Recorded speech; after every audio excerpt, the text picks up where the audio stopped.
আজ ২৮শে ফেব্রুয়ারি ২০২৫।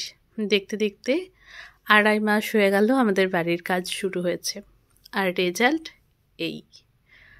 পিলারগুলো সমস্ত দাঁড়িয়ে গেছে, এখন শুধু পিলার টু পিলার গাঁথনি করতে হবে, আর তারপর দরজা জানালাগুলো ছেড়ে ছেড়ে করতে হবে, সেগুলো ফিটিং করতে হবে। এখন আমাদের গ্যারেজের যে ঘরটা, সেই গ্যারেজের ঘরে ঢালাই করা হবে।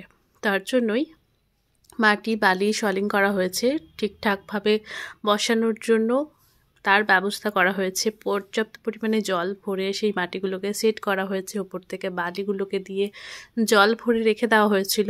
গতকাল ২৭শে ফেব্রুয়ারি ঢালাই হওয়ার কথা ছিল, জলটা ঠিকমতো শোপ করেনি, তাই রেখে দেওয়া হয়েছিল কালকে। আজকেও একইভাবে রোদ প্রচণ্ড পরিমাণে উঠেছিল, আর একদম এখন ঢালাই করার জন্য এই ঘরটা রেডি হয়ে গেছে।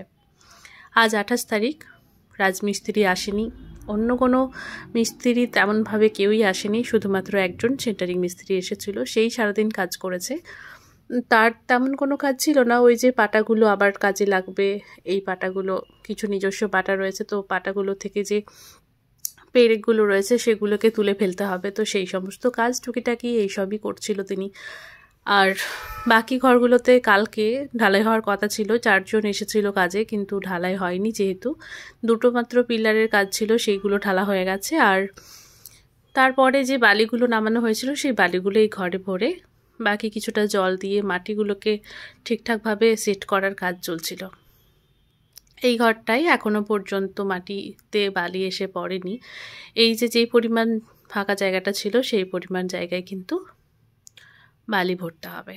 এইদিকে আমাদের সেন্টারিং মিস্ত্রি রসো, তিনি পেরেকগুলো খোলার কাজ করছিল। আমি এখন এসেছি, একবেলা হয়ে গেছে, দুপুরবেলা তখন 12:30-1টা বাজে। সেই সময় এসেছিলাম একটু কথা বলার জন্য, তো সেটাই করছিলাম। ঘুরে ফিরে দেখছিলাম যে সাইডটা কয়েকদিন আগে কেমন অবস্থা ছিল আর আজকে কেমন।